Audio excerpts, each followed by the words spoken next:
Halo semuanya, perkenalkan saya Resita Juliana, mahasiswi akuntansi S1 dari Universitas Mercu Buana, ingin mempresentasikan sedikit tentang cara menganalisis data dengan uji asumsi klasik dengan menggunakan aplikasi SPSS.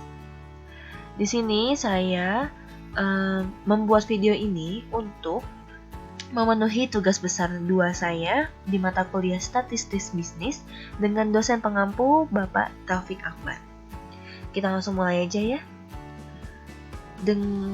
Jika kita mau melakukan uji asumsi klasik, kita perlu mempersiapkan suatu data sekunder. Di sini saya sudah mempunyai data sekunder dari beberapa bank di Indonesia. Yang saya peroleh ini adalah dari tahun 2011 sampai 2015. Di sini kita bisa lihat bahwa saya mempunyai data yaitu DPS, PER, EPS, dan harga saham. Lalu kita langsung mulai aja masuk ke aplikasinya.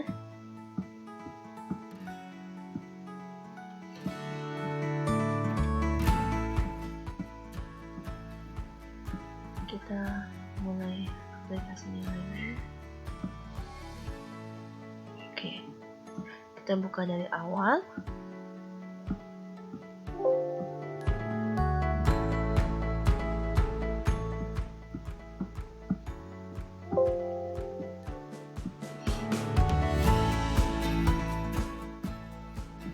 Lalu kita pilih variabel view. Di variabel view ini kita tulis yaitu adalah X1, X1, X2, X3, dan Y. Sesuai dengan data sekunder yang kita miliki. Lalu di label ini kita tulis semuanya masing-masing dengan sesuai yang ada di data sekunder kita, yaitu X1-nya DPS, ada PER, X3-nya EPS, dan Y-nya adalah harga saham. Lalu, karena di sini kan ada desimal di sini semuanya kita bisa lihat ya. Kalau di belakang koma itu ada 2 desimal ya. Jadi di sini tidak perlu diganti. Lalu kita beralih ke measure. Measure ini kita ubah semua menjadi scale. Jika sudah, kita klik data view, lalu kita copy data yang kita punya tadi dari Excel ke data view. Kita buka file Excel kita. Lalu kita copy.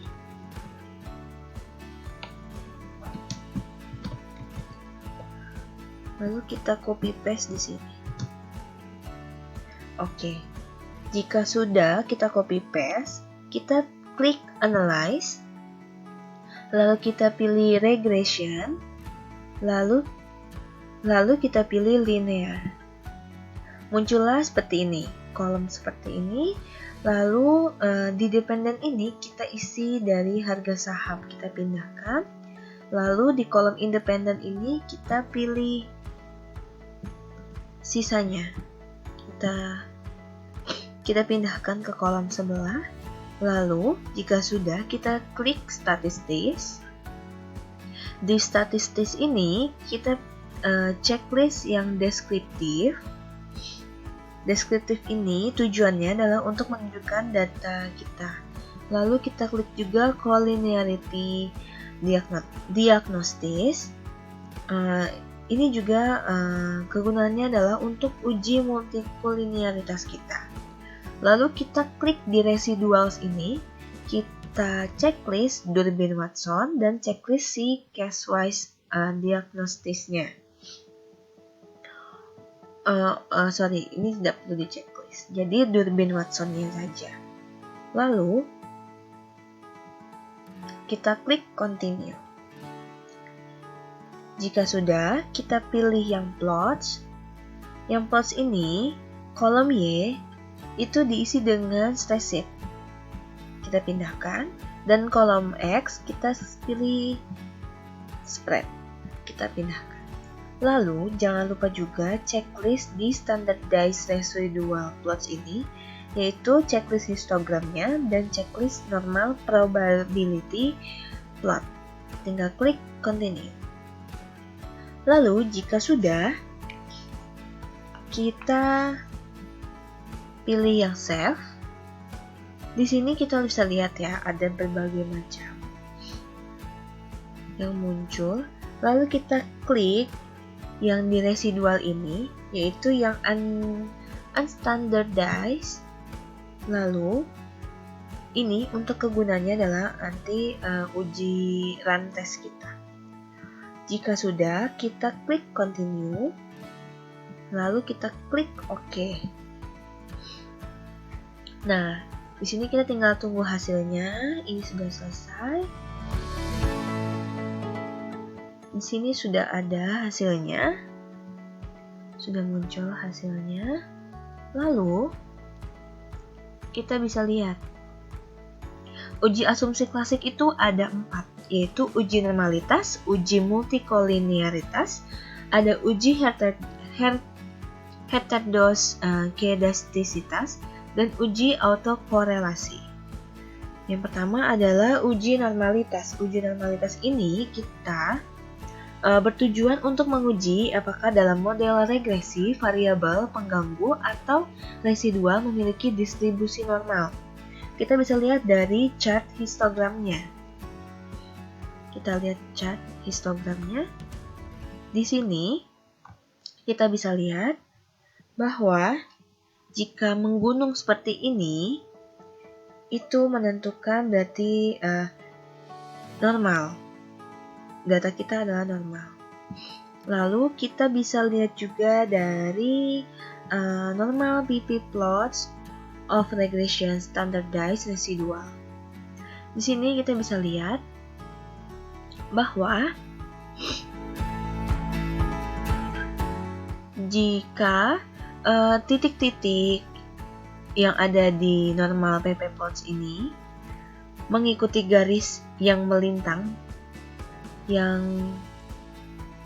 ini dari kiri ke bawah kanan atas berarti normal. Dan secara signifikan untuk seluruh variabel lebih besar dari 0,05, maka dapat disimpulkan bahwa data pada variabel DPS, PER, EPS, dan harga saham itu normal.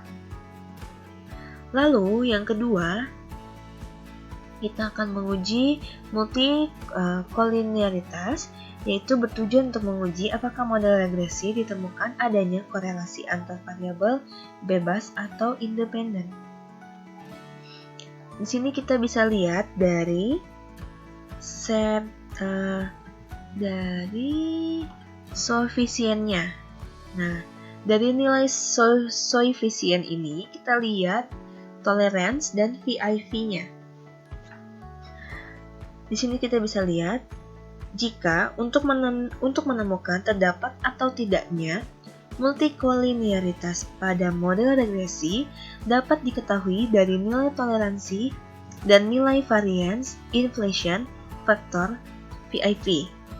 Nilai tolerance mengukur variabel dari variabel bebas yang terpilih yang tidak dapat dijelaskan oleh variabel bebas lainnya. Jika nilai tolerance rendah sama dengan nilai VIP tinggi, dikarenakan VIP sama dengan 1 dibanding tolerance, dan menunjukkan terdapat kolinearitas yang tinggi, nilai cutoff yang digunakan adalah untuk nilai tolerance 0,10 atau nilai VIP di atas angka 10,00. Jika kita bisa lihat di nilai tolerance ini,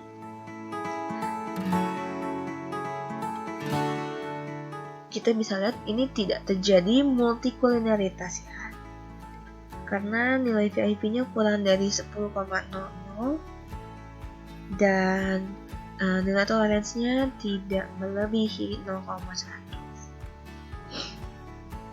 Oke, jika sudah kita lanjut ke uji yang ketiga, yaitu adalah uji heterodox Kedastisitas yaitu bertujuan untuk menguji apakah dalam model regresi terjadi ketidaksamaan varians dari residual satu pengamatan ke pengamatan yang lain.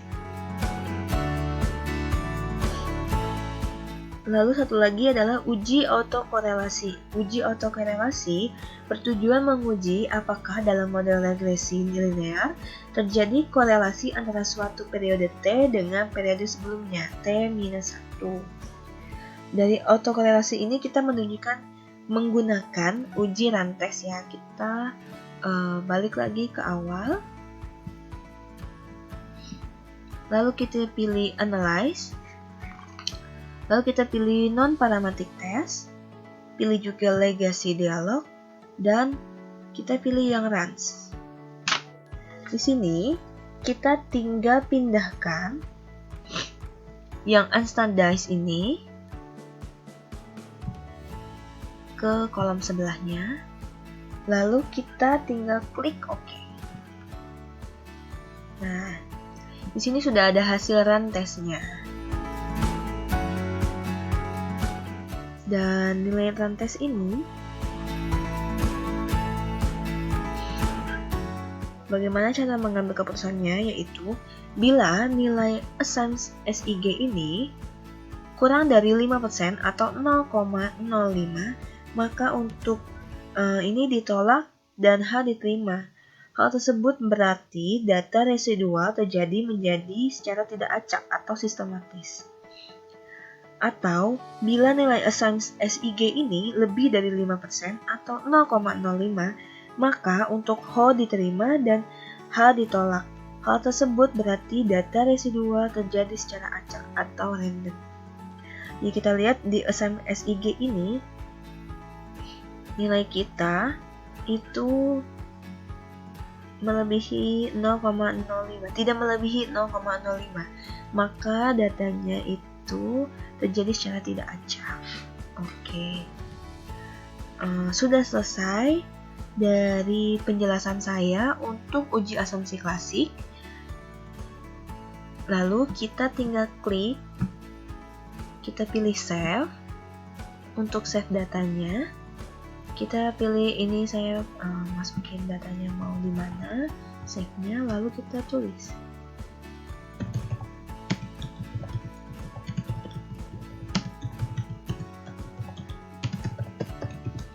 Lalu tinggal save. Nah, ini sudah ke save. Bisa juga kita pilih untuk ekspor ke Excel atau Word. Nah, di sini saya pilihnya yang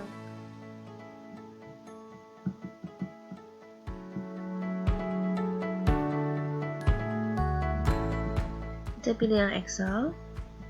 Lalu di sini kita bisa pilih mau di mana tempatinnya.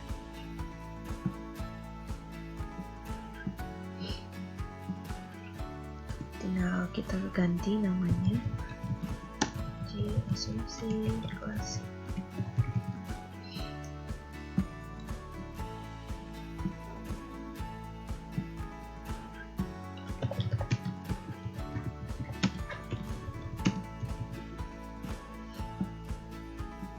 Tinggal klik OK. Nah, jika sudah diekspor, maka sudah selesai hasilnya. Kita bisa lihat hasil eksportan kita di Excel. Menjadi seperti ini teman-teman semua.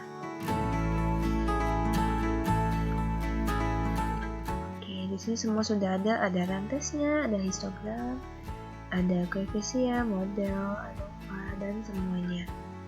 Oke, sekian dari penjelasan saya tentang menganalisis data menggunakan uji asumsi klasik dengan aplikasi SPSS. Semoga apa yang saya presentasikan melalui video ini bisa membantu teman-teman semua dan bermanfaat.